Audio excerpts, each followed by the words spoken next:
Does Dallas. Debbie does. One day that will be on here. But Captain Ron here, I was going to say, you're going to show it eventually? Obviously, I'm going to show it. It's called the Physical Media Show.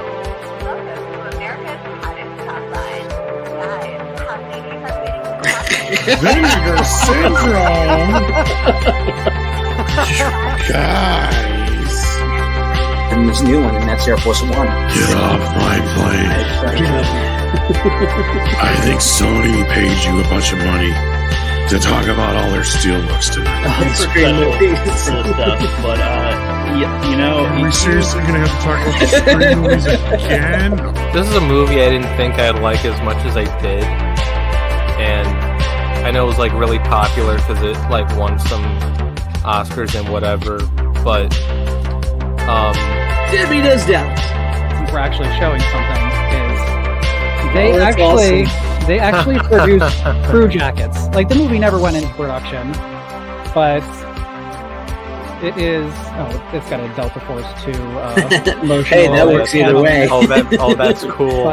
Is anyone even there still? I don't even know. Yeah, we're just listening to it. Okay. Yeah, So I was like, no one's saying it. Like, really listen to the story. It's on Netflix if you want to watch it.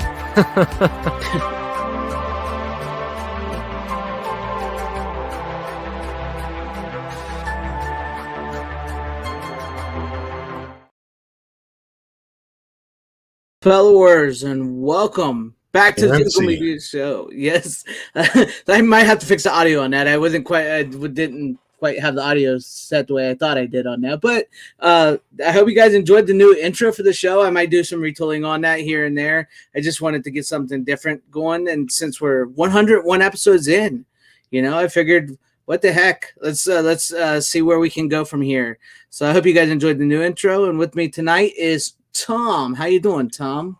I'm doing all right. How about you? Doing good, yeah. I had to be careful with some of the clips, such as some of the stuff. When we come out swinging out the gate, we get limited ads run. So I had to be careful choosing what clips I wanted to show, and so I hope you guys enjoyed that. But yeah, Runner might be here later, may or may not. Depends. He said he'd be late, but we don't have a lot to talk about tonight. We watched. Let's just say we watched 6 movies. But they're all going to be one conversation. So we got that going for us. But I'm going to say hi to some of the people in the chat here, and we'll get started to everything. So let's see. Let's get where we got. Random Brad Creator, always glad to have you in the chat, my friend. Welcome and thank you. Good vibes. I don't think I clicked on your thing there. There you go. Welcome. And Heather Preston, hi. Glad to have you here too, as always. And then we have Tim Hayes, channel member. Welcome, Tim Hayes. Hello to you.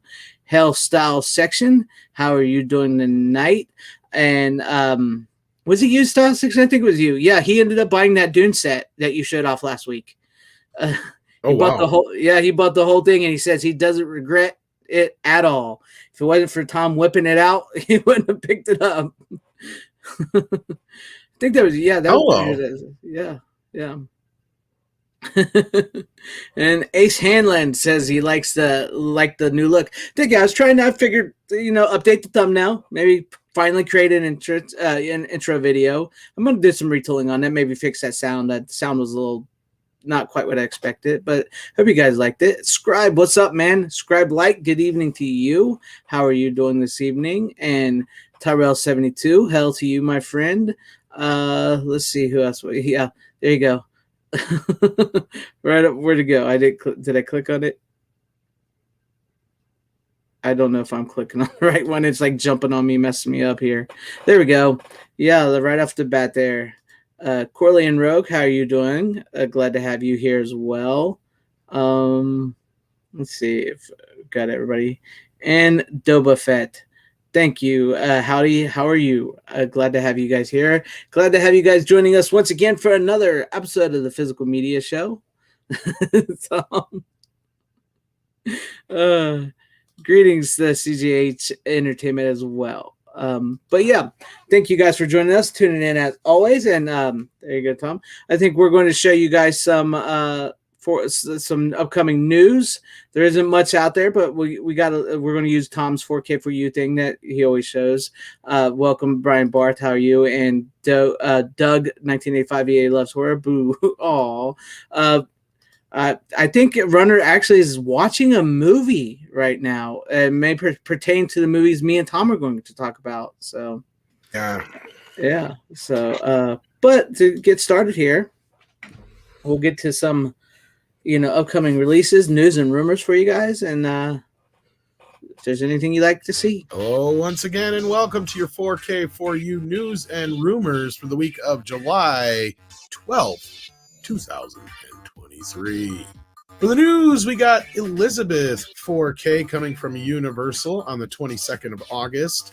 Psycho 1 through 4 are coming in 4K on the 25th of September from Arrow.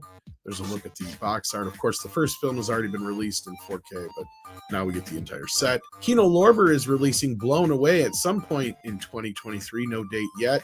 No date yet for The Boogans. That's also coming in 4K this year from Kino Lorber. Brokeback Mountain is also coming late in 2023 from Kino Lorber.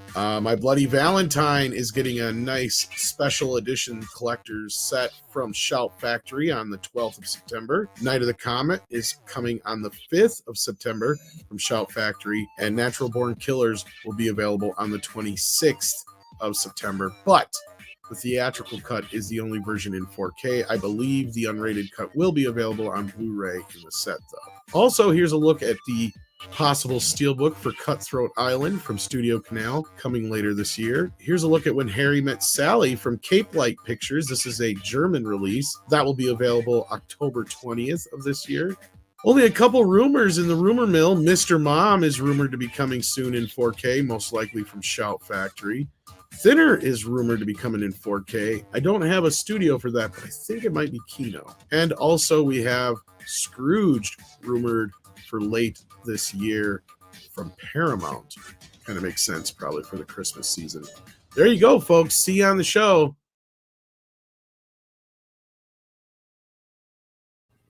And there you guys go. A couple good titles there. I'm excited. Like we talked about earlier, I'm excited for the Psycho set. Scrooged, of course. Night of the Comet looks good. I'll wait and see how the transfer comes across on that. Yeah, but there you guys go. I hope you guys enjoyed that. What's coming soon your way. Now, since me and Tom watched pretty much the same movies this week, I have one other title because I managed to squeeze one in. So I'm going to go ahead and show my other title first, and then we'll get into the big conversation of the night. So... hey, this is somebody new, I think. It's Terry Scott. Hail, Terry Scott. I don't know if you're new. If you are, if I've missed you before, I apologize, but thank you for joining us. Will Thinner come in a slim case? I like that. That's a Tom Holland, the director. He did that one, and he just turned 80 yesterday. So wish him a happy birthday. So, Tom, I'm going to go ahead and show my first one here. I don't know if you've seen it or not. It's nothing special, but I got it in my Vinegar Syndrome set that, from the big sale when they had to sell. And it's something I hadn't seen in a long, long time. And that would be Ice Cream Man, starring, oh my God, what is his name? Clint Howard. I almost forgot Clint Howard's name. Yeah, there you guys have it. Clint Howard. And I'm a little pissed off because it does have a reversible thing. I thought, this, I don't really like this. I want the picture with Clint Howard holding the ice cream cone, right? It's the 2 disc here. I'll open it up on this side. Let me get on this side here. It's the same damn thing. It's just without the title.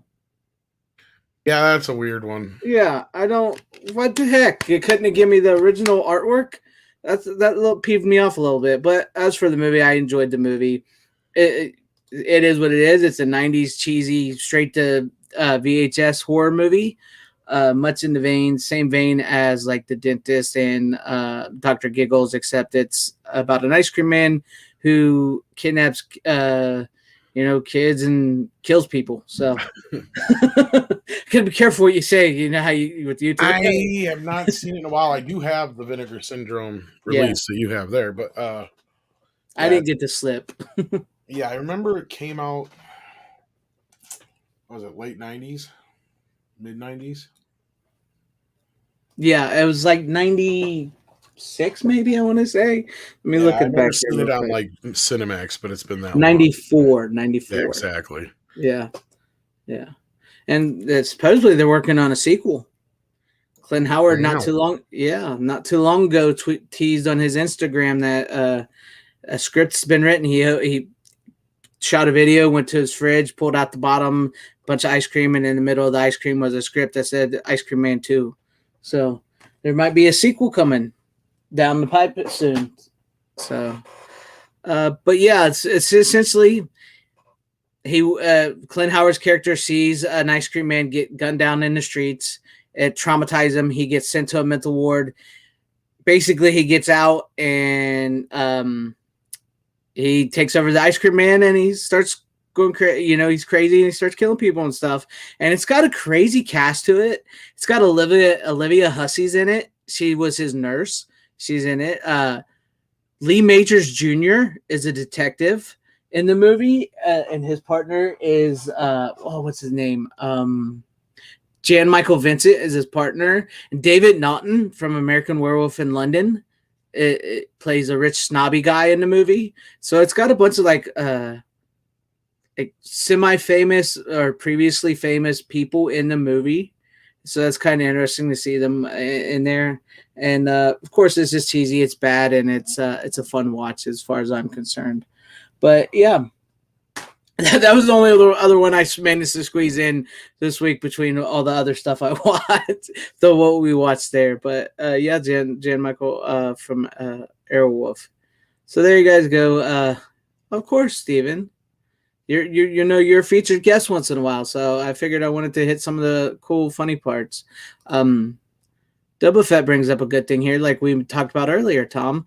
Now that Scrooge is on the way, we can finally get a 4K Blu-ray for the other late 80s Richard Donner movies set during Christmas. What other ones did he do set during Christmas in the 80s? I don't know. I'm trying to remember. Yeah. I don't remember any other ones. I mean, I would like to have seen The Night the Reindeer Died, speaking of Lee Majors. The night the reindeer died. You've been a real good boy this year, Lee. I would have loved to seen that as a movie. Honest to God, I would have. I think that would have been hilarious. Oh yeah, Lethal Weapon. Duh. I forgot about that. That is one movie I really barely consider a Christmas movie. movie. Yeah, I know. We often debate that. It does take. I do forget that it takes place at Christmas every once in a while. So, yeah, I forgot about that. But he's had some of his like.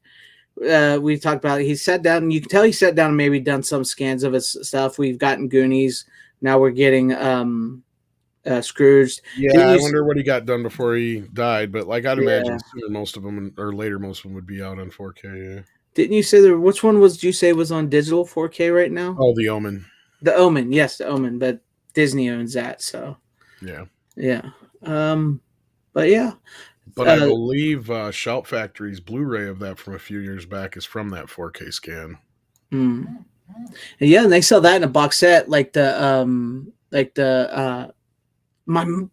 mind ain't working tonight. Yeah, and that's actually the only way you can get all of the films because the box set that Fox put out is missing like the last one or two. Like one of the original films, I mean, not the remake. Yeah. I can't remember which one it was called. I can't remember if it's the next to last one or the very last one. But I think it's the one that had what's his name from Sam Neill in it, if I remember right. Yeah. It might be that one that's missing in the other box set, but I could be wrong. Yeah. Yeah, it's the Critters box set and the Fly box set. That's what I wanted to say. Man, my mind just like went blank on me on that. But yeah, so hopefully we'll get some of his 4Ks out soon. Hopefully the Lethal Weapons. I was thinking maybe they'll wait till 5. I know. Maybe. Is that still being made with Mel Gibson in them directing? Supposed to be. I haven't heard much in a while, but it's not been that long. So you never know. Yeah. Eventually.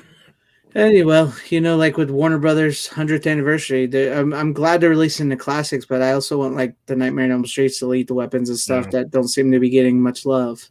Yeah. Yeah. Conspiracy Theory is another one I'd like to see. Conspiracy Theory. Yep. Big time. All right.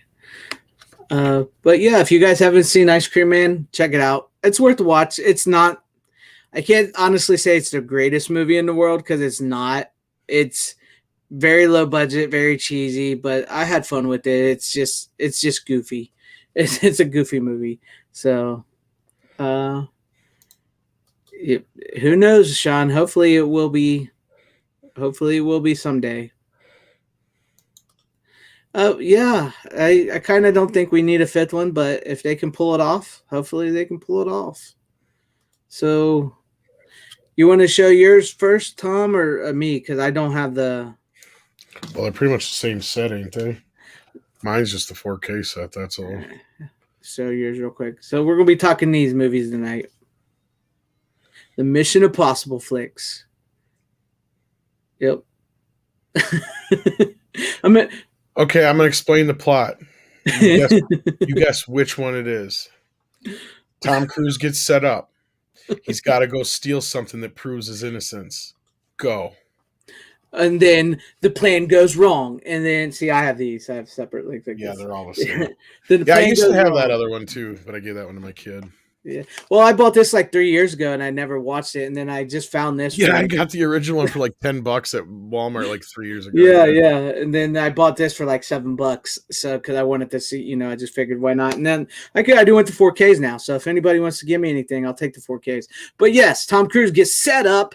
The mission goes bad. The agency and the government denies him, and then he comes up with an insane plan that only him and his team can come save the day. And that's every one of the movies. That's every one of the movies. Every single one of them. Now, I'll be honest, because I know I'm interested to hear you, because I knew I actually enjoyed 4, 5, and 6 because I had never ever seen them before till just now, and then I know you didn't like them, so. It's not that I didn't like them per se. It's just I like heist movies, but I like stuff like The Italian Job. Yeah, I get you. Stuff like that. These movies are okay, but there's two problems with it. Mainly, first of all, when I was born and growing up, Mission Impossible was kind of already out of vogue, right? Like the show was barely in syndication. I barely remember it other than the theme song.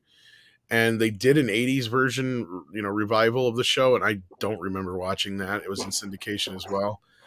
And also by the time the Tom Cruise movie had come along, like I went and seen it with my cousin because he wanted to go see it. I really had no real interest in it one way or the other because A, I wasn't a big Tom Cruise fan, and B, it's Mission Impossible. I was like, whatever. It had been parodied to death, right? Like satirized to death. It was everywhere. Every time somebody was pulling some heist thing in any movie, all of a sudden you heard boom, boom, boom, boom, boom, boom, boom, boom, boom. It never failed, right? So even by the time the Tom Cruise movie came out, it had already kind of become like a joke. And then the Tom Cruise movie had even, which was good, right? The De Palma film, it's the best. I still think that's the first. Yeah, I still think the first one's the best. But I mean, I understand why certain fans of the series are pissed at that movie, and I mean, we may talk a little bit about that in a minute because it's kind of reflective of what we're dealing with nowadays. But they got away with it back then, and from there, that movie was so satirized, right? Like even every little bit that Tom Cruise did in that movie was made fun of, so it was like another level of it. And again, satire, and it can keep things in the ethos a little longer, or whatever you want to call it, or the zeitgeist. But at the same time, I just kind of got really fed up with it by the time Mission Impossible 2 came out a long 4 years later, and that movie just felt obnoxious at the time, so I never returned to the series. But overall, I came back, watched them again, and the first movie's the best. The second, third, fourth, fifth, sixth, seventh movie, yes, I have seen the newest one, are all pretty much on the same level after that. Ghost Protocol is probably the best of the bunch otherwise, and that's just personal things. But otherwise, they're all like we just explained the plot, right? That's every one of the movies. They don't deviate at all. So, I mean, I don't hate them, but I mean, like the first movie, I'd give like a 8 or a high 7.5 out of 10. From there on out, every one of them's like a 6. Yeah. Okay. That's not bad though. They're passable. Yeah. That's the thing. It's more of like, what is your taste? Right. Yeah. And I get it. Ace, I totally understand. A lot of people are going to disagree. It's just they're not my type of movies. I find them kind of ridiculous and dumb. Like they're very much like the Transformer movies to me. Same one as the last one. I honestly couldn't tell you what was in one of them compared to the last one just because they're all so much the same. They really kind of mixed together. I like the Ghost Protocol one because Lane was a really excellent villain, and I do like that he came back in the sequel to that too. And so those two are probably the best of the bunch, I guess. So Fallout and Ghost Protocol would be, I believe, the ones I'm thinking of. I think you're thinking of Rogue Nation and Or Fallout. Rogue Nation and Ghost Protocol, whichever. Yeah. Whichever ones. That's the thing is I can't even keep the fucking names straight. I really can't. I don't even know. And I get them so like I watched them back to back to back to back to back, and I did the last one though before the newest movie took me the longest to watch. Yeah, because it is the longest. Well, it just didn't hold my attention as much, Mhm. but it worked. I guess I don't know. For some reason I think Ghost Protocol was the one I liked the best besides the first one though. I liked Ghost Protocol. I will tell you, I did like them, and yes, I'm in agreement with you. They are kind of dumb, and yes, they are repetitive. I will give you, I'm with that. I'm a type of person who knows, I can like something, but I can also see the flaws in them. So they do have flaws in them. What I really liked about what really got me though was I like with Ghost Protocol. I thought that had like the best character development for the. Personally, I started to like his team better than him because I'm not a huge Tom Cruise fan, and I really like Jeremy Renner's character. I thought he was pretty cool, and I kind of thought it sucked that he didn't come back for the Fallout movie, and they don't explain his absence at all because he became a very important character. I did like Lane. I thought Lane was a superb villain. I think that's something the series needed was a villain like that. And I like the fact because I did not like part 2. I still think part 1's the best. I think that was the best made movie. It's the funnest one. I didn't like part 2. I thought J.J. Abrams, the third one, was passable. He did an all right job. I don't like saying that, but it was still filled with his mystery box bull crap. And oh yeah, the whole movie's a mystery box. Yeah, they never tell you what the rabbit's. Yeah, it's never tell you what it is at all. And it's probably what the Simon Pegg says earlier in the film. It's the ultimate end all be all super bioweapon. But yeah. And then I thought part 4, Ghost Protocol, did a great job of fixing what J.J. Abrams messed up and putting it back on track. But yes, they are very repetitive movies. They are kind of dumb. Which one is the first one with Lane? Was that That's Rogue Nation. The first one. Okay, with so Lane then I like Rogue Nation and Fallout. I guess the best. Rogue Nation would be the one I like the best. Then probably. See, I liked Ghost Protocol because I thought it had the best story, and then Rogue Nation I thought had the best villain and got it. Yeah, I thought that's where it really picked up. And honestly, spoilers for Fallout. I think they needed to kill a member of his team. They either needed to kill Simon Pegg or the chick. Plain and simple, because it's... Well, you wait till the new one. Okay. I haven't seen the new one yet. I wanted to watch it. Because... I know, I was kind of getting there too, but yeah. Yeah, it's like, how many times can they successfully win every movie without losing anybody? Like, even with, like, the like when he got married, and then in the next movie with where Jeremy Renner shows up and he says that his wife's dead and that's why he went to prison, and then you find out at the end of the movie, no, she's still alive. It's like, kill somebody. Whole thing. I didn't really care for 3 all that much. It was okay. Yeah, 3 was face the bad guy. Seymour Hoffman. So yeah, Philip Seymour Hoffman. Yeah. I liked him, but here's my issue. Even though I know Tom Cruise is not the biggest guy in the world, I could not buy Philip Seymour Hoffman physically beating the shit out of Tom Cruise. Yeah. It just didn't. He's too much of a femi guy. Mm-hmm. It just didn't work for me. But yeah, no, like the as far as like an imposable threat, Lane coming into the picture. Yeah, because you're right. Because 4, I liked Jeremy Renner's character, but I did not like the twisty bullshit at the end with the she's dead, then she's not dead. Yeah, then she's alive. I really hate this idea of the 2 characters not being together if they really truly want to be together, and they really kind of dangle that through the next couple movies, which is stupid. Yeah, and I guess it kind of comes to a conclusion in the last film before the newest one. So fine, Andy, whatever. Because now that he sees that she's happy, he can be happy. Whatever. Yeah, no, that's the thing is I don't like the schmaltzy soap opera-y shit about these movies. Yeah, because they should have just left her. Honestly, she should have died. She should have been It dead. would have been better for the character. And honestly, Yeah. they should have killed her in part 3. I'd give J.J. Abrams more credit if he had had the balls. Yeah, I agree with that. Because that's more realistic. It's like that shows him, and then it gives his character a motive to, every time he gets close. He had to back away, especially with the new chick that comes in. Yeah, and like you, I didn't believe when they had Alec Baldwin start to throw fists with Henry Cavill. I didn't believe Alec Baldwin could beat Henry Cavill's ass, and I was glad they. That's the other thing is I didn't care for Baldwin's character because he was kind of they have this trend of a guy you think's against them and then they're not, and it's a constant like thing throughout the entire fucking franchise. And it's like, can't we just have a bad guy who's just like a dickhole? Yeah, that's why Lane worked, because he was straight dick. He wanted to see everybody fucking die and reset the world to his way. I didn't mind Kittredge in the first movie because he is just kind of a dick. Yeah. And he kind of is in this new one too, but he serves his purpose, Yeah. And Alec Baldwin, and that's kind of the thing with the new movies. It really is trying to tie shit back with the original movie and stuff before the original movie. So I liked certain aspects of the new film, but frankly, the part I was most let down by was Isai Morales is hardly in it. At least I didn't feel like he was in it that much. I'm sure he'll be in it more in the sequel, but like they set him up as this really, really nasty bad guy, and he's all right. But I love the actor. That's where I'm feeling. Yeah, I liked him. I felt like I got left cold by it a little bit. And Haley Atwell's good, but her story is really a lot like what's her face's the chick from Dune, Rebecca Ferguson. Oh, Rebecca Ferguson. Yeah, and I mean, I like her character all right because she's kind of like a nice counter point to Tom Cruise's character as far as being MI6. But she was hot, so yeah. Well, yeah, it helped back, especially in earlier films. But like, I mean, these movies kind of have this formula that to where, like I said, I even get them so swapped around and can't figure out which one's which because they all kind of blend together. But I mean, I like some of the aspects of them. I like the heisty aspects. Some of the stunts I can obviously appreciate.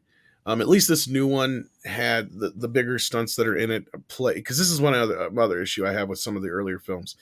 They have like at least 2 or 3 times in the earlier movies where there's an opening stunt scene, right? Where that has nothing to do with anything else. It's all just to show off Tom Cruise being Tom Cruise. Right. In fact, like, for instance, in Mission Impossible 2, him climbing on the fucking mountains doesn't even pay off until the Henry Cavill one, really, if you think about it. Yeah, that's true. That is true, because they finally went back to that. Because otherwise, it's just Tom Cruise showing off for about 5 minutes during the credits. Yeah. And those kind of things I really just kind of get, I really get sick of that. But, like, for instance, the motorcycle stunt we've seen, all have probably seen. That one actually comes into play within the story of the new film. Another one is I can't remember, was it Rogue Nation or Ghost? I think it was Rogue Nation that started off with the airplane. Where he's was that Rogue Nation? Now I'm starting to blend them together. Whichever one. But again, another example of it had nothing to do with the rest of the movie, really.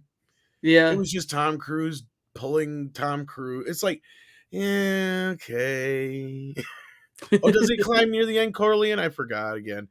But I guess it kind of pays off again later. But the whole point is it's just Tom Cruise showing off his muscles and him doing something stupid, basically. Yeah.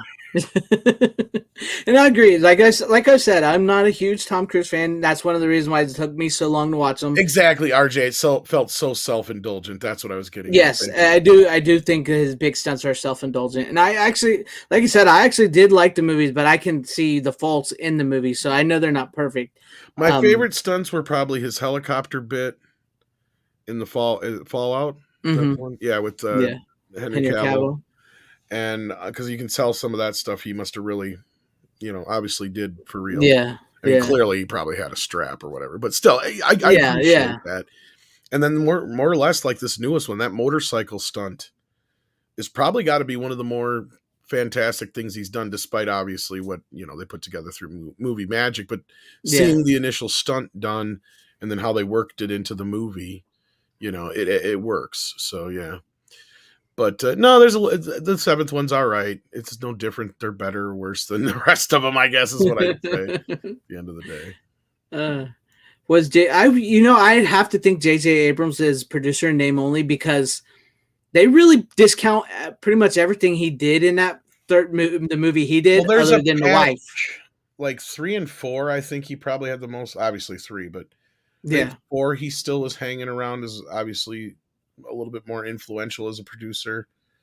But there's that gap, I believe, between 4 and 5, if I'm not mistaken, or is it between 3 and 4? I can't remember which. I think 4 and 5 because there's like a 2-year difference. You can tell, like in the beginning of the movie, they go from the Paramount to the Bad Robot opening to having the Sky Dance and all the other like 20 other fucking China Cinema is one of them at one time.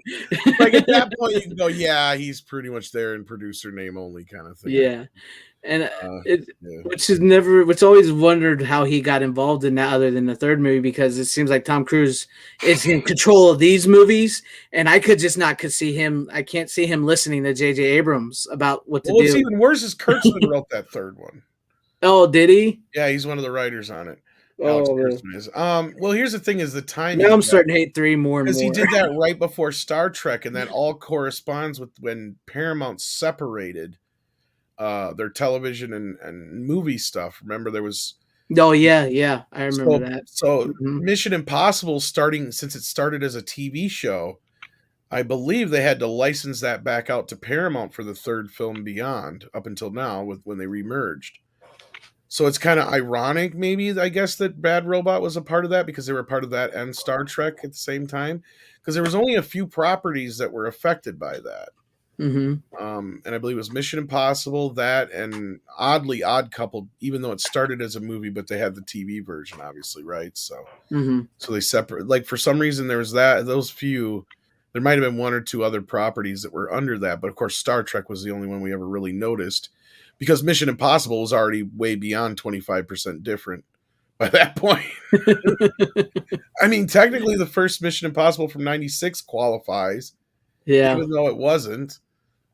They didn't have to, make it that way. I mean, they could still give you justice for Jim Phelps because it wasn't the same actor. They could say, they could, but that's the thing it would mess it up and everything. It was meant to be a bigger fuck you to the original cast than it ended up being too. I don't know if you know this story or not, but I know they wanted the original Jim Phelps come in and he didn't like what they were going to do, and he said Peter no. Graves so said fuck off. Yeah, Peter Graves they were originally, that whole crew in the beginning was meant supposed to be the original crew, and they all got killed off in the first 5 minutes by Jim Phelps.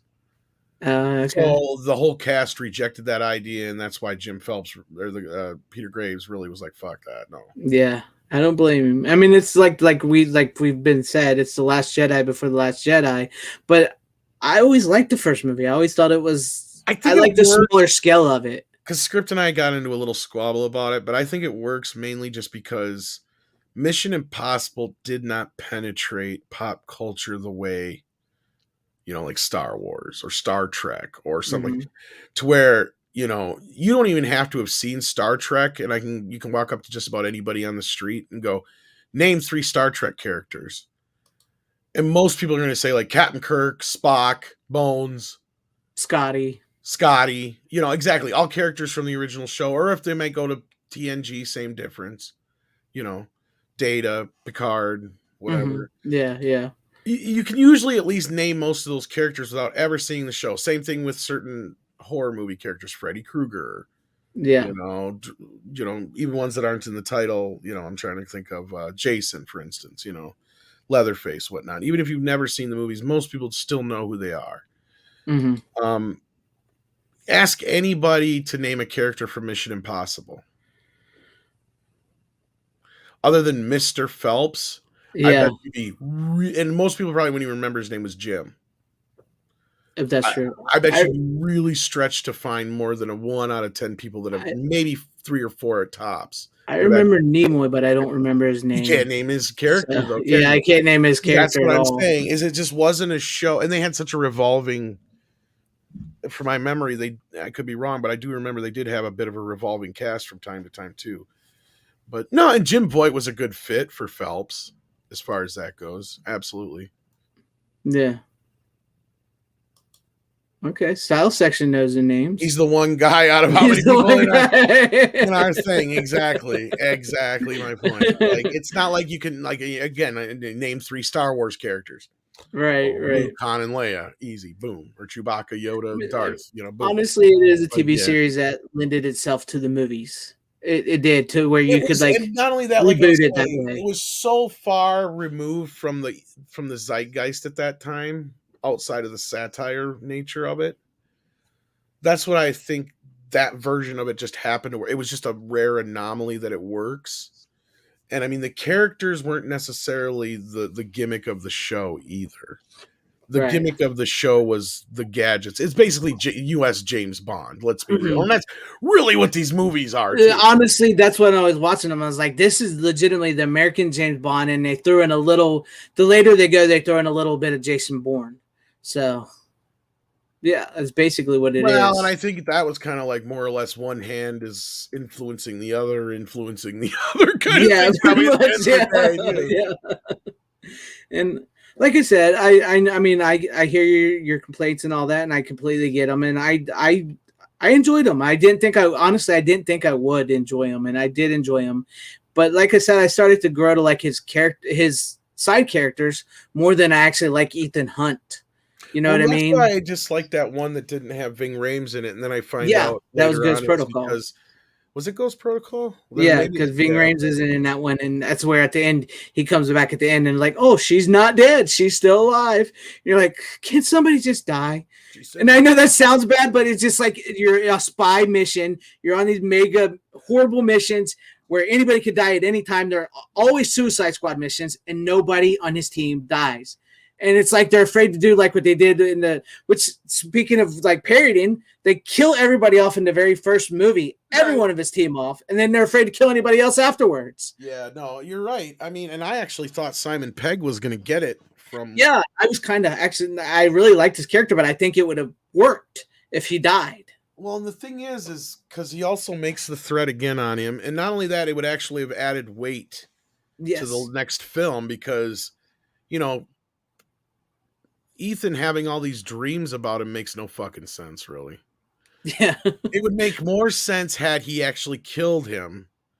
You know what I mean? To where you're like, okay, so this guy is a threat.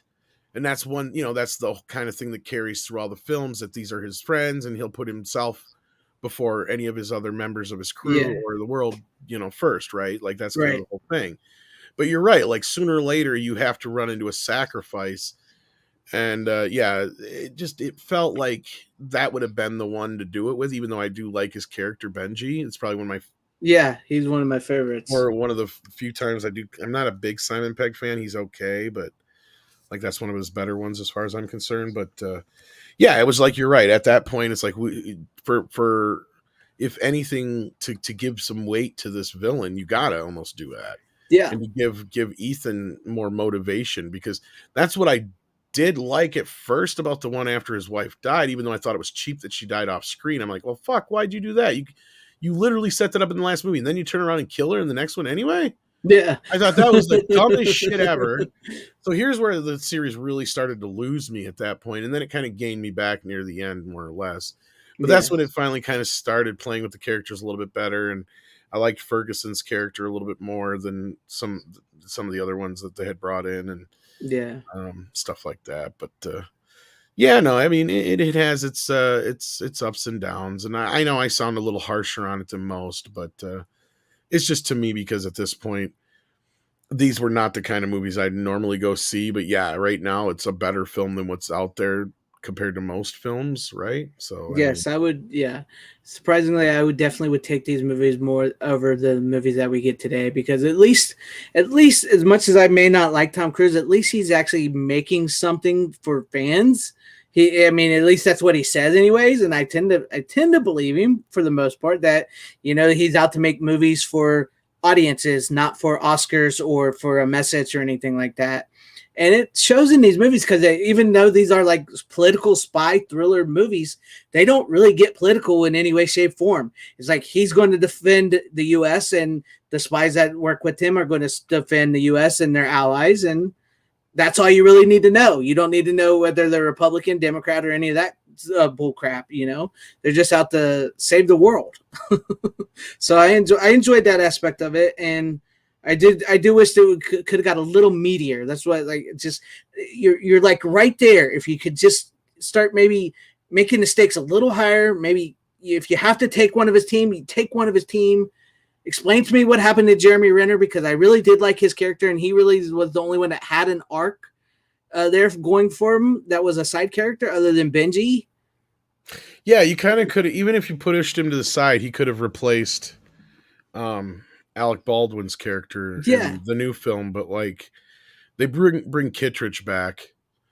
No Alec Baldwin. No mention of Jeremy Renner. I mean, Alec Baldwin's dead. Yeah. No mention of Jeremy Renner's character at all. Otherwise, like I said, there is some nods and callbacks to some earlier stuff, and like they kind of set up this idea that Isai's character has been around a lot longer than we realize, or at least been playing parts of this, which is fine. It's okay, but I don't know. There's just some dumb stuff in these movies sometimes that just make me go, whatever. Well, I'll tell you this: they're dumb fun. They are dumb fun, and it was funny because somebody was going off about how it's so nice to have movies like this that have no political leanings in them, like all this other stuff out there. It's like, yeah, it's nice to have a political thriller that is not political. Exactly. That's what I was. That's what I was saying. Like, at least they don't get political, but they are political movies. It's just... Well, they're the traditional political thriller kind of setup, but they don't take it from an angle of any partisan, right? It's usually just you have the government, which is usually kind of being a pain in the ass to the IMF, but then the IMF always saves the day, so they tolerate them for one more, stint. But that's the other thing that you could always also add to the nondescript plot you just gave of all 7 films is that the IMF is always on the brink of being shut down or just got shut down. Exactly.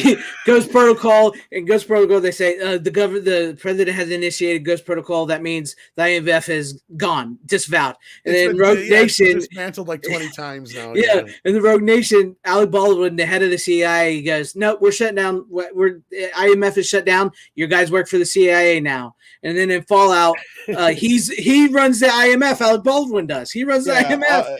He says it's a lateral move, but yeah. And then it's like, nope, the CIA is taking over this project. That's why Henry Cavill's here. But he's the bad, which he does play a really good bad guy.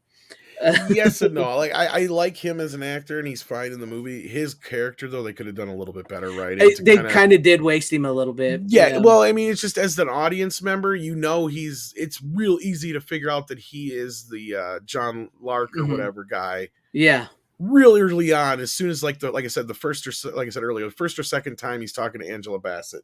Yeah, you figure it out right away. You're like, oh, clearly he's the guy who's setting this whole fucking thing up. It's pretty obvious. Yeah. And then they take too long. I mean, as an audience know he's the villain, but it takes too long to get to the point to where they reveal he's the villain. Yes, and that makes Ethan Hunt look dumb. But you can tell, but they pull, and this is another thing I don't like about these movies. I like them, but I actually called it in that one where they're like, they always pull some switcheroo on the bad guys, but we don't know as the audience. It's and they always cheapen out in some fucking way. Like the better example was the one I really hated was when they were trying to, and I think this was all from the last movie before this one, where they were trying to get the plutonium, and they had the guy in the fake doctor's office room, and they actually had Wolf Blitzer and shit in the movie. They actually have a scene before that with Ethan Hunt, and I can't remember who was with him. Maybe it was a Simon Pegg or Bing Rames sitting with him at a bar. And they have the TV thing and all that kind of crap. And then it cuts to that next scene. I'm pretty sure that's how it cut in the movie. And I'm just like, you cheap motherfuckers. You dirty bastards. And then you can't do that to the audience. Okay, you cut right into the doctor's office talking to the dude with it being on TV. You don't do it like that. Because that is really lying to the audience. But then later on, I telegraphed from a mile of fucking way that Simon Pegg was going to be Lane.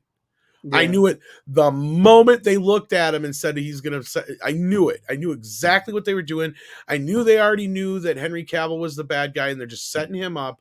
I already kind of knew. I had an inkling that Alec Baldwin was playing along. Like it was one of those things where it's like, okay, I've watched 5 of these movies in a row now. I can write this shit. Like this is, I could see it coming from and I knew Alec Baldwin was gonna die too, and I knew it was gonna be Henry Cavill to kill him. Yeah, that's what I was like when Alec Baldwin started throwing fists. I'm like, I don't buy this at all. And then luckily it was a really quick fight, and I was like, okay. But at that moment, I really did pick it apart. I'm just like, seriously, this is the end of the movie now, and I knew exactly what was going to happen from there on out. And I mean, I liked it still. The helicopter bit was really on. It was fun. It was one of the few times I really remember being on the edge since like the first movie. Mm-hmm. But this new movie has some bits and pieces in it. Like I said, if you enjoy those movies, you're gonna like this new one. I can recommend. I'm sure you'll enjoy it, especially if you go see it like an IMAX or whatever showing. So yeah. I'm gonna say I did enjoy them, and like I said, I'm kind of interested to see where the story goes, even if they are the same repetitive movies.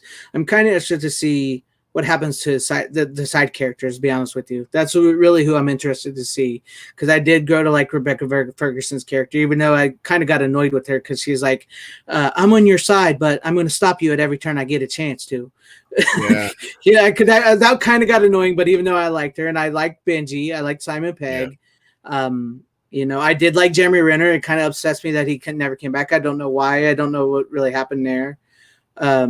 It's almost weird that the movie almost felt like they were setting him up to take over.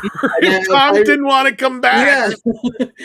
And I thought I remember reading somewhere that maybe Jeremy Renner was supposed to take over the Mission Impossible franchise. But then he just goes away, and he goes and he's in his second appearance anyway for the most part.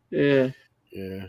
I did like his character because that was like a red herring thing. I almost thought he was a villain at first. Yeah, he kind of comes when he comes in. So and then you realize what his whole deal is, and then you're like, okay. And then, but then they fuck you over on that at the end too. Yeah, because you're right. Like these movies can't commit to certain things.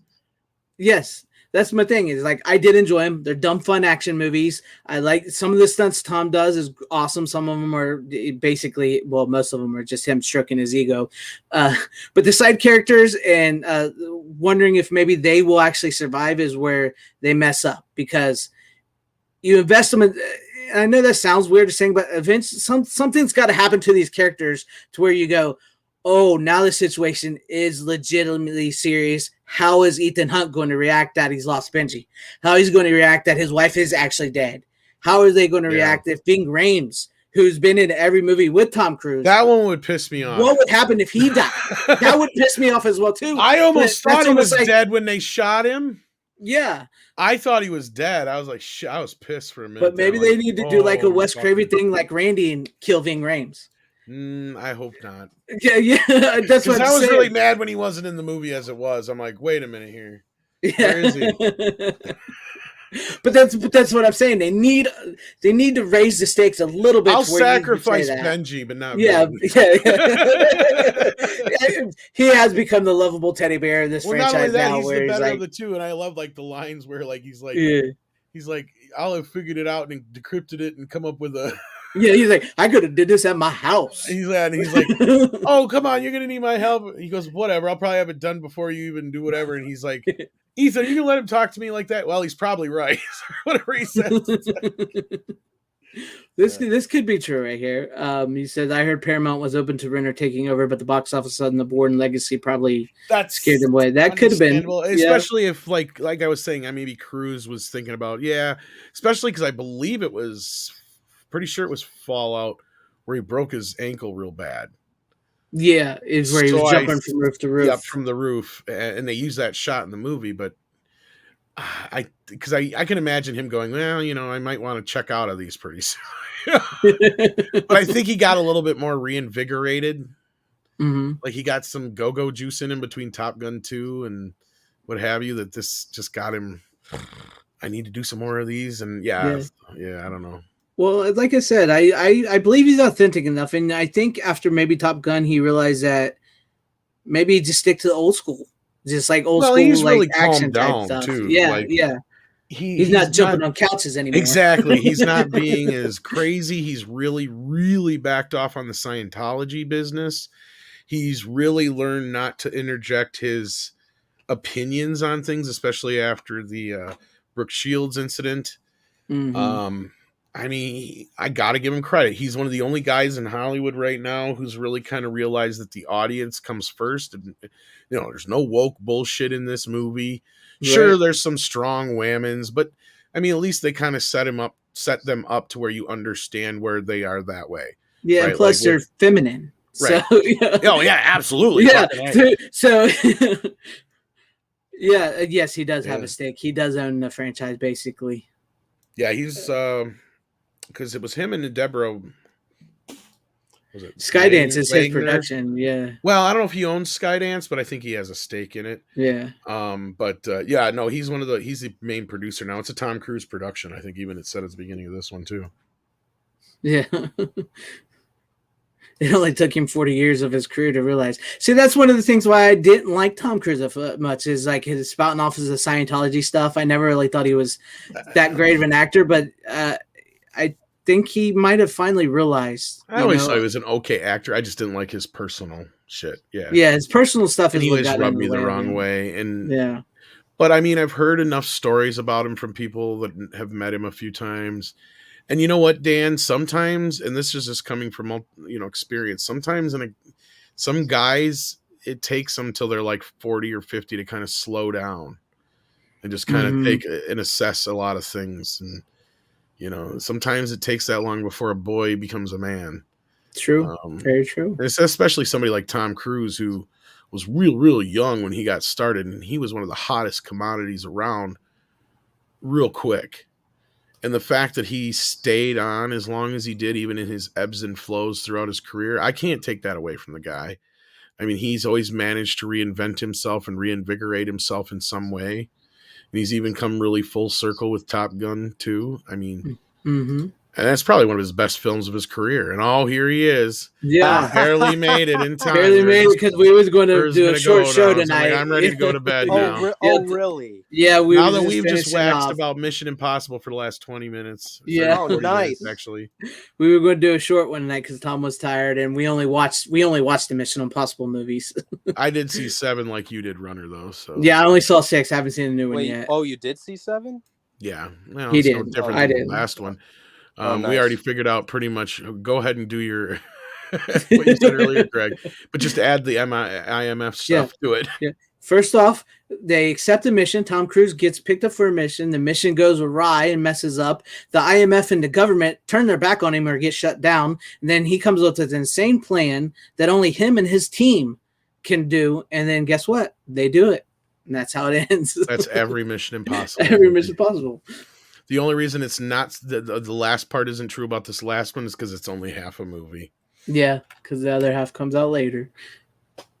But Runner, like Tom, like I said, if you like the last ones, you probably like this one. So, what'd you think, Runner? Did you what did you think about them? Like the new one specifically? Well, Don't spoil it because I haven't seen it. I won't spoil it. There's not much to spoil. You just told us all the. I figure there's not much to spoil, but just in case. It's a really good movie. I enjoyed the hell out of it. Okay. Yeah. Good review. I had a good time. The cast was very good. The acting was superb. You would have to watch the movie for yourself. It's really, really good. Really good. I'm interested in seeing because yes, I did enjoy them. I did like them, but I fucking told you. But I'm also in accordance with Tom as well too. They are dumb fun, but I did enjoy them. But like and here's the thing, and I know Tom might disagree with me on this. He kind of compared it to the Transformer movies. I would argue that the Mission Impossible movies, at least the more recent ones, are 10 times fucking better. That's true, but like than the Greg just made my point though, which was literally they're all the same movie. You could implant what he just described is all 7 of the Mission Impossible movies. I mean, yes, but it needs to be that way. It's Mission Impossible. Yes and no. I mean, I will give this movie a little credit. They do deviate a little bit. Like, I don't think in this one he gets totally disavowed by the government and the IMF, but there is some shenanigans there, though, just the same. There is at least, like, because one thing we did gripe about was that there's never any real stakes. Like, everybody ends up surviving, but I did say, well, hold off for this one.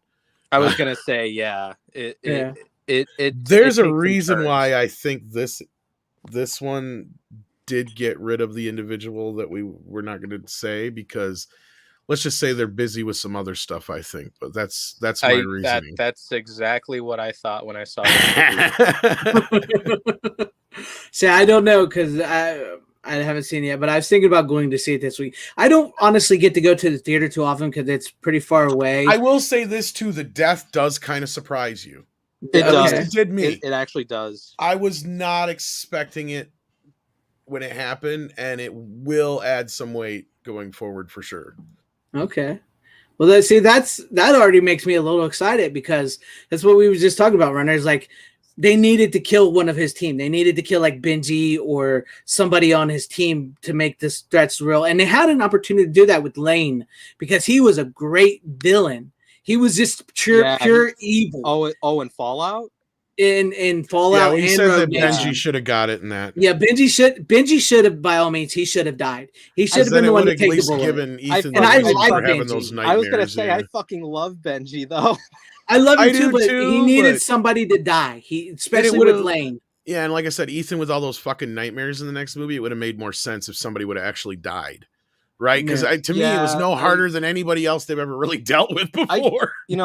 Okay, I did rewatch Fallout last night, and yeah, I see your point. They could have done that for sure. I only recently watched the last 3 movies, because if you think about it, really, after the 3rd movie, it pretty much does a soft-ish type reboot. So really, it's like, how do I explain it? Like, was it 2 and 3 didn't? Well, some people like 3. I didn't, but 2 wasn't well received, so they just kind of, for the 4th one, they went a different direction, and I think most people can agree it worked.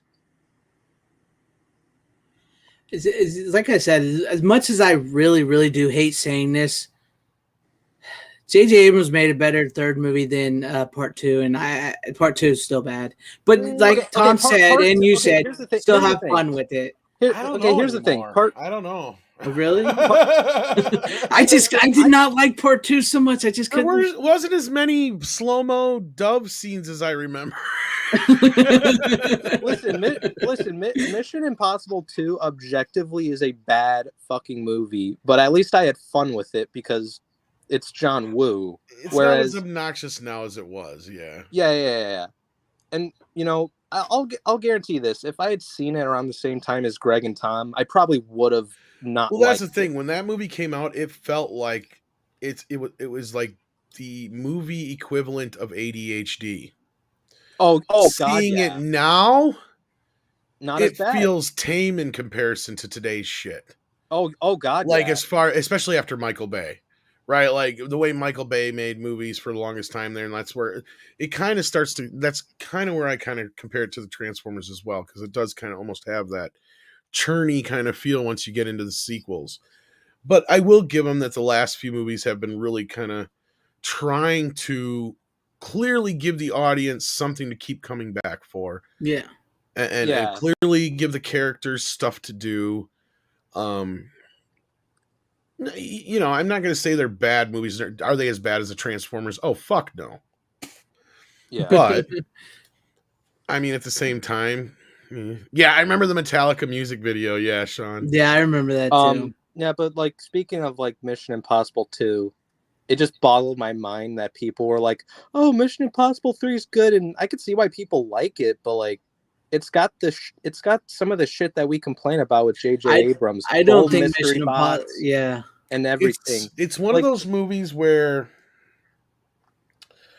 Yeah, you're right, because there was a time when we had a romance with J.J. Abrams, and it started with that movie. I'm pretty sure.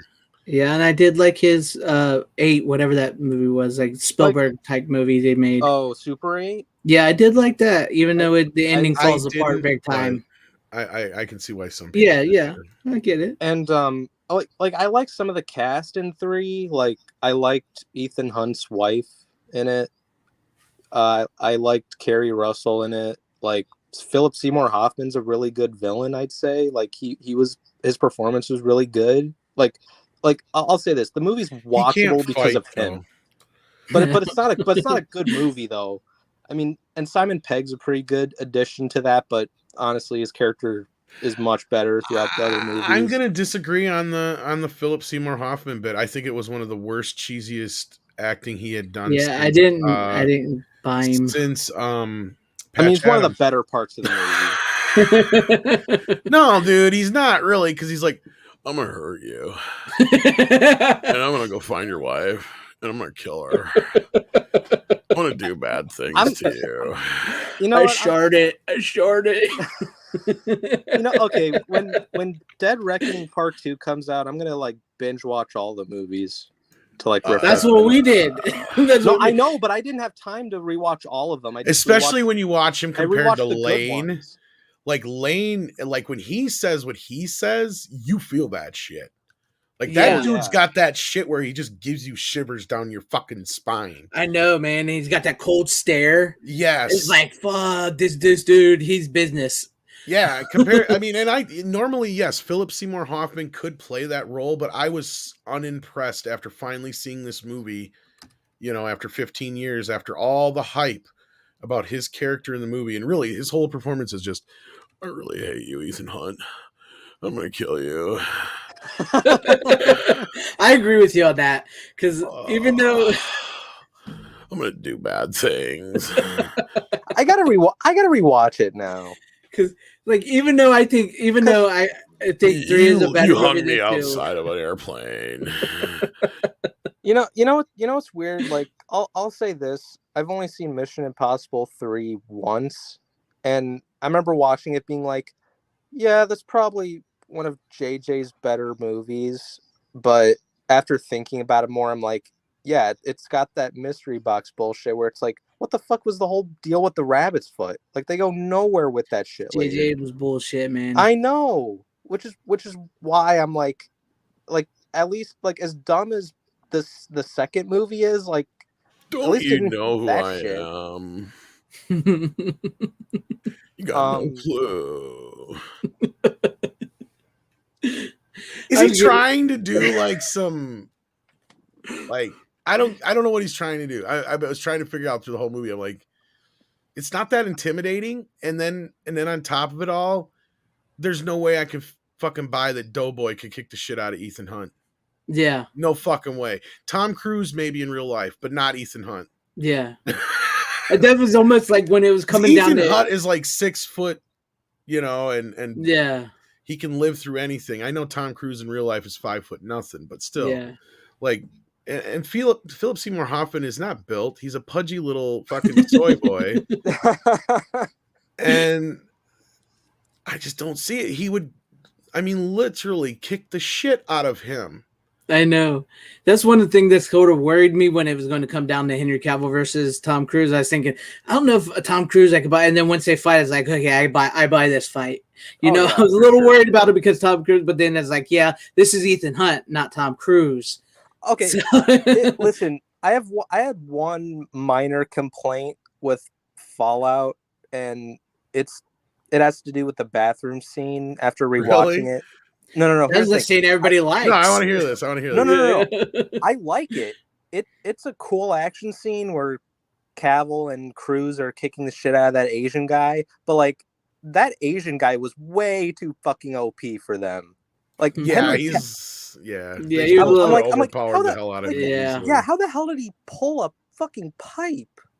Okay, out of a wall. That I think was some miscasting, because that is supposed to be John Lark or whatever fuck his name. Yeah, is. he's supposed to be who's like supposed to be this savage fucking killer. Yeah, right. Who literally just gave a whole village smallpox or something. And shit.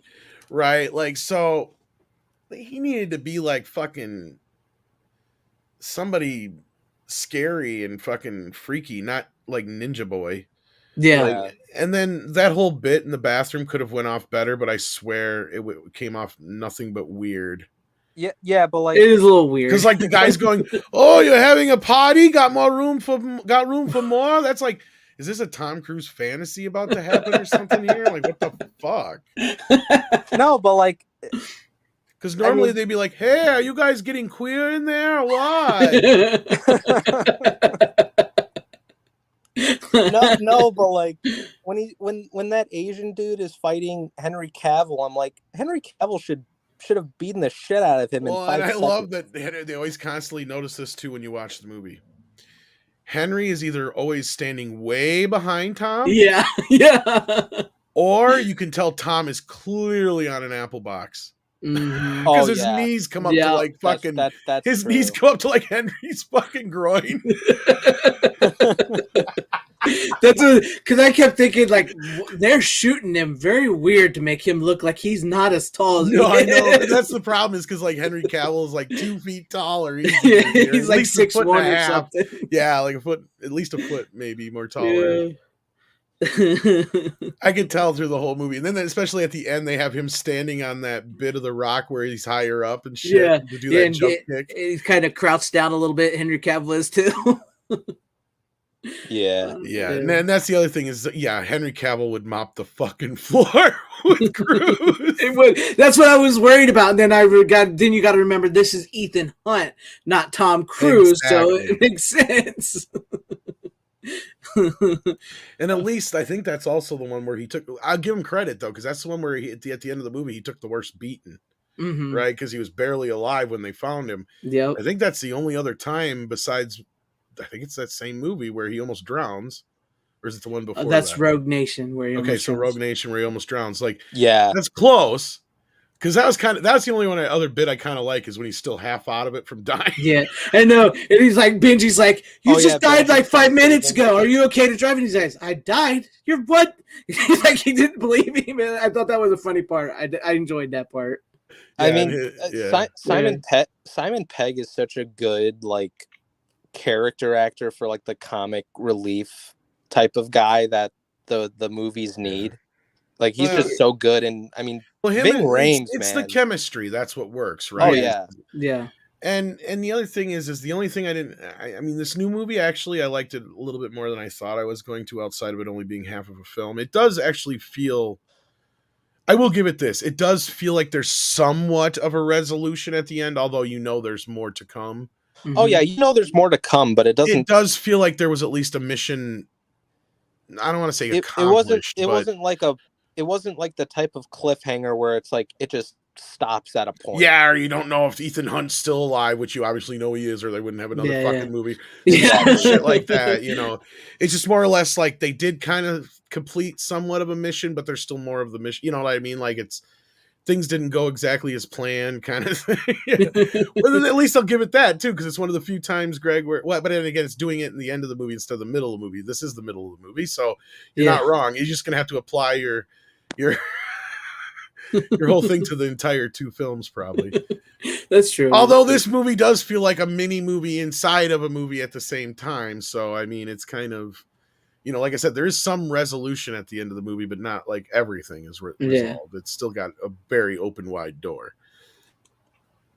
Yeah, I'm interested to see it. I want to see it. But anyway, I was gonna say is they have a scene that rips off the car scene where he's half dead in this one, and I didn't like it as much. I liked it better in that one. This one is not as fun. It's with him and Haley Atwell.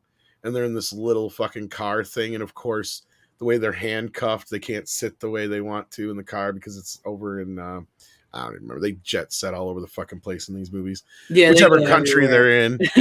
Oh, Rome. They were in Rome. Rome, as it was in Rome. Yeah. Okay. Because, they got the roundabout thing. You're right. So, it was funny in some bits, but it's like, it's kind of reminiscent of and just not as good. Yeah. I mean, I enjoyed the car chase scene. I didn't get it though in this one because I'm like, is it the car? Okay, so for it's kind of in the middle of the movie, so it's not really a spoiler. And I think Go it's in ahead, some of the go ahead. trailers. Like, because he goes, I'm getting us a car. So they obviously have this set up to where you have, the agencies have cars a little here and there all over the place. And they look like regular cars, but they obviously have like, they're souped up and shit. So he gets in this little thing. It's like this Mini Cooper thing. And of course they got to flip flops. They're sitting to where, because the way they're handcuffed, they got to sit like this. Or Tom Cruise has got to drive like this. So he's like arms like this. And because at first he's like, you're driving. She's like, I can't fucking drive, kind of thing, and anyway, so like, so he's sitting there trying to drive like that. But this thing, he keeps pushing buttons and it has a mind of its own. And I don't know if it's, in Runner, you may have caught something I didn't or something, maybe. I don't know if it's just because of how it's souped up and how he's driving, he's having awkward problems with it, because he keeps running into things and having issues like he was with, when he was half dead, but that was just because he was like drunk, basically. Yeah. But here it's like the car is doing it. Like he can't control the car right. Like it's having issues controlling itself. So I don't know, because the whole movie's predicated on this AI thing. So I don't know if the AI got in the car, but they never explain that if that's the case. It's just really dumb. To me, it didn't really kind of give me a clear answer as to why he's having such problems with this fucking car. Okay, here's what I think, and maybe you looked at it in a different way, but like the controls on that fucking thing was weird. I mean, they do play that off at first, but is it like an electric car or something too? Because the way it sounds, it makes this like winding noise all the time. Yeah, too. but like with the buttons and Victor that weird, Fontaine said but that weird safe like car. Yeah, it's a safe car or whatever. Yeah. Yeah, but like the what do you call it? It's a Fiat. Okay, thank you. Instead of a stick, it's a knob. Well, most new cars are the knob now. Yeah, but like I've driven cars with like the new knob and shit, but like the knob in this car was like, it was like small as fuck. You couldn't tell which one was reverse. Yeah, or drive he's got a or little whatever. bit of that, but it's like, okay, it was almost okay. It starts off with like a joke, kind of like Independence Day, when he's like, he hits the button and he goes in reverse instead of forward. He's like, oh, I got this messing around the wrong way. They have a joke kind of like that starts it off, but like the fucker has like power, like it. So I was like trying to figure it out. I'm like, clearly they souped it up or whatever, but the way it was running, I'm like, he had like zero control. And I'm like trying to figure this out. I'm like, what the fuck is going on here? Like, and they never really quite explained it either. So I don't know. Again, like I said, it could have been the AI and they just left out a line I missed, something. I thought maybe you picked it up or whatever, but I don't remember any line specifically, but or if it's like a foreign car, but you would think that Ethan would know how to drive it if the controls were weird, still just the same. The awkwardness shouldn't make him that bad of a driver, was my point. We've seen him in weirder positions. Yeah. Well, I was, I watched some of the special features on. And then she kind of pissed me off at the end of that scene. Anyway, it's like, why didn't she do that sooner? wait, who? I'm not going to say what, but Haley Atwell. Haley Atwell. By the very end. Yeah. By the way, Haley Atwell smoking hot. Yeah. Still looks great. I did watch some of the special features. Let me just say that she basically does something that makes the whole car scene obsolete. It's like, why did you even do that? Why didn't you do that sooner? I mean, I could probably tell you because it doesn't really matter. But what were you gonna say, Greg? No, I was gonna say I watched some of the special features on Rogue Nation where they talk about the car chase and stuff. And you might already know then anyway. So yeah. Because they said they did because they actually said they planned Rogue Nation around the stunts, because they planned out all the stunts they were going to do before the movie was even fully written. And they actually wrote the movie as they were filming. So that's what they said they did for Rogue Nation. And they said they learned about their car chase scenes in another movie Tom Cruise did with the Christopher McQuarrie guy. And so Jack Reacher?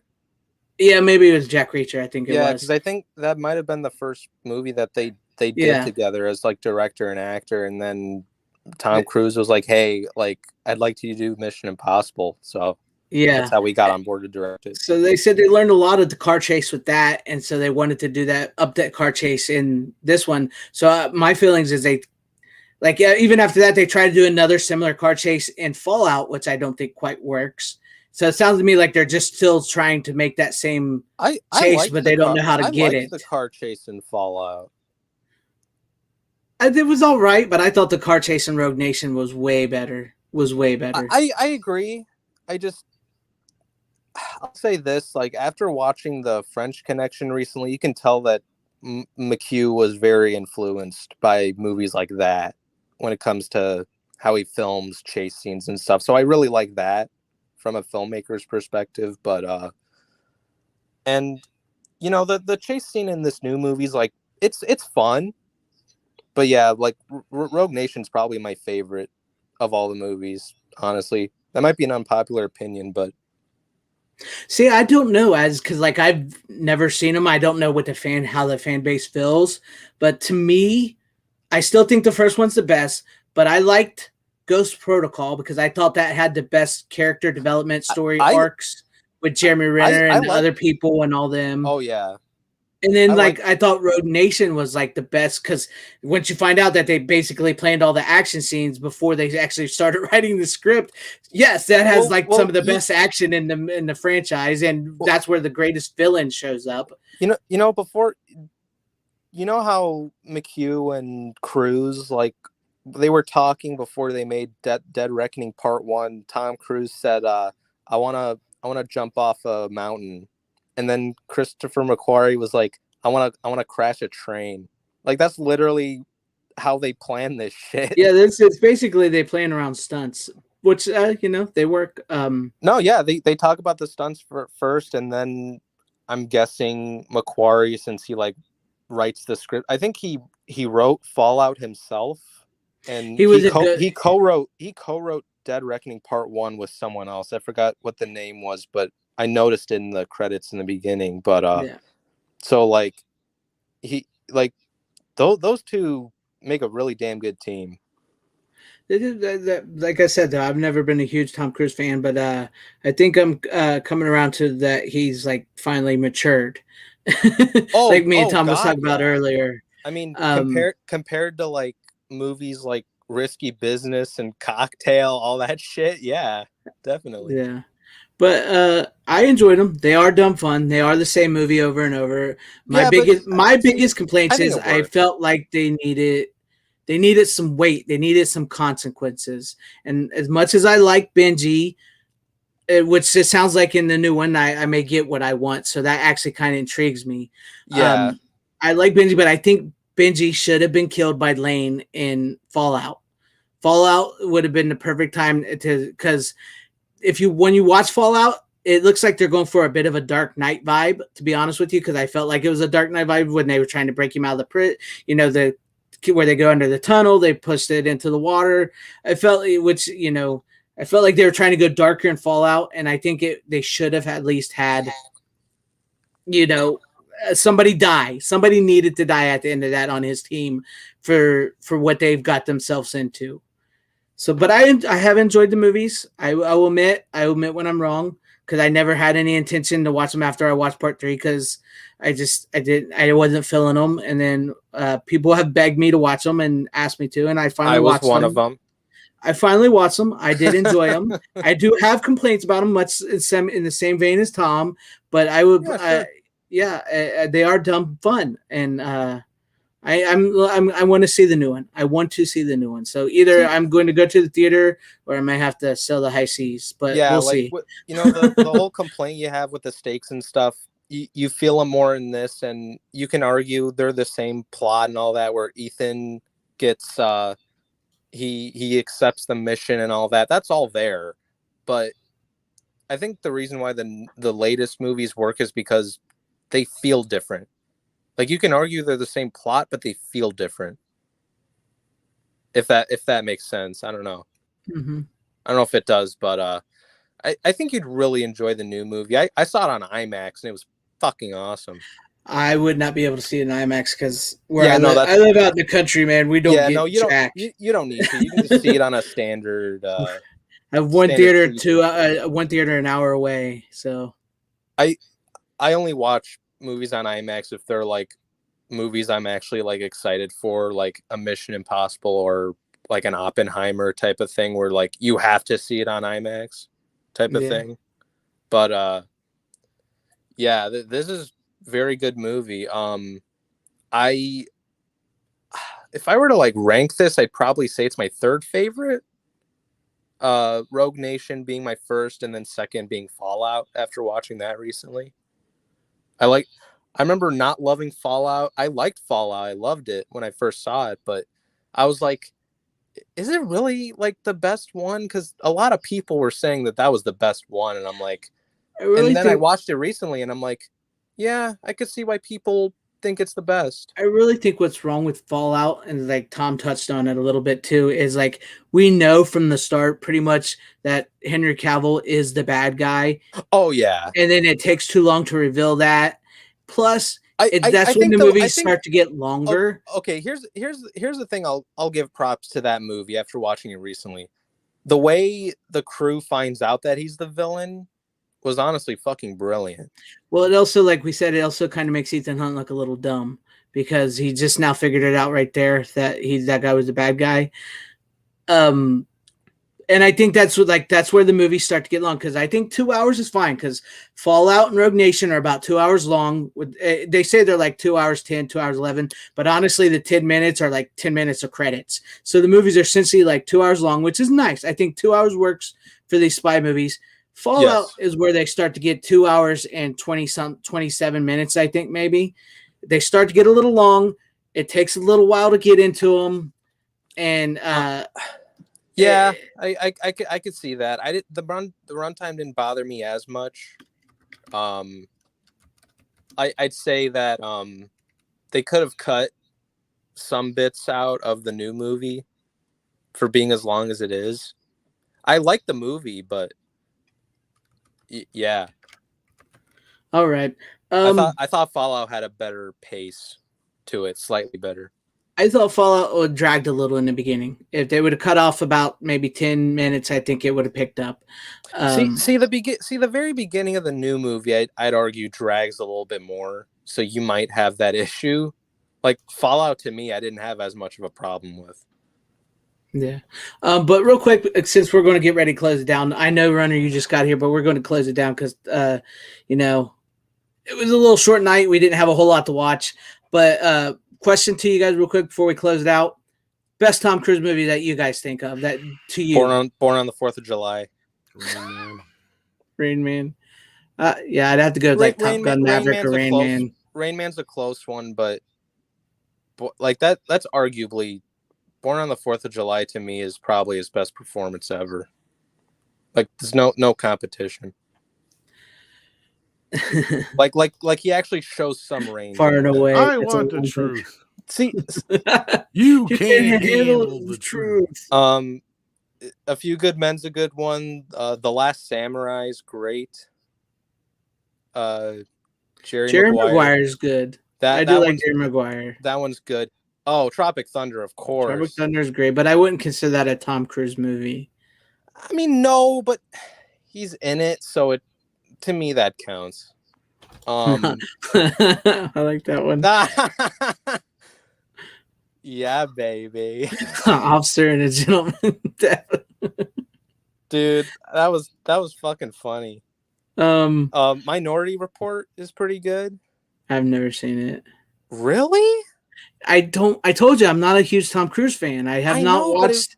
But the last Tom Cruise movie I watched before his newer stuff was, I think,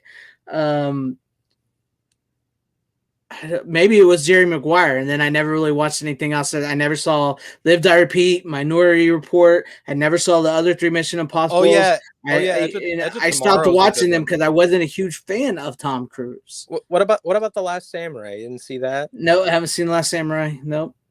Last Samurai is good. You should watch it. I haven't seen it. No, but it's a damn good watch.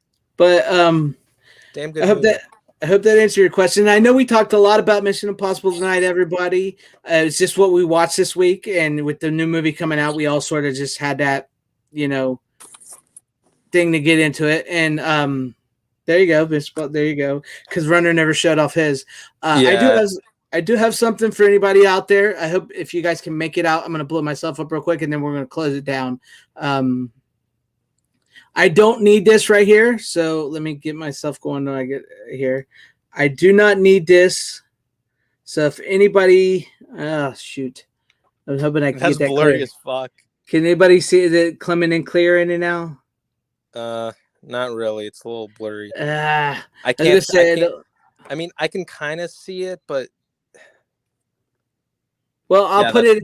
I'll drop it in the chat real quick. So if anybody wants Fallout, Mission Impossible Fallout, I do not need this digital code. You guys can have it. Just make sure if you claim it, let somebody know. I'm going to pop it in the chat real quick. So if anybody's got any final words to say them now, and then we're going to close them out while I'm popping this in the chat for anybody. Runner, what's up? say something while I'm putting this in the chat. Put this in the chat. Go watch Mission Impossible: Dead Reckoning. It's a good movie. Screw Indiana Jones. I reckon you might like it. I'll say. Oh yeah, for sure. All right, I'm looking forward to seeing it myself, and I will get to it hopefully soon. I'm hoping I'm putting this code in right here real quick. I want to make sure I got it. Yeah, hopefully I'll get to it soon. I hope you guys enjoyed our talk tonight on Mission Impossible and the Ice Cream Man. But there you guys go. This is Mission Impossible Fallout. This will be Blu-ray. It's HD. It's not 4K. Whoever claims it, let somebody know, because there you have it. That's the code. I don't need it, so there you have it. But thank you guys. Thank you, Tom, for being here. Thank you for Runner for joining us. Yes, we'll see you guys next week. I know this was a short night, but we was planning a short night tonight. But you guys have a good one. Thank you all for watching. Thank you guys for always being here. You guys don't have to go home, but you can't stay here. And we'll catch you later. Bye. How you doing? Bitches leave.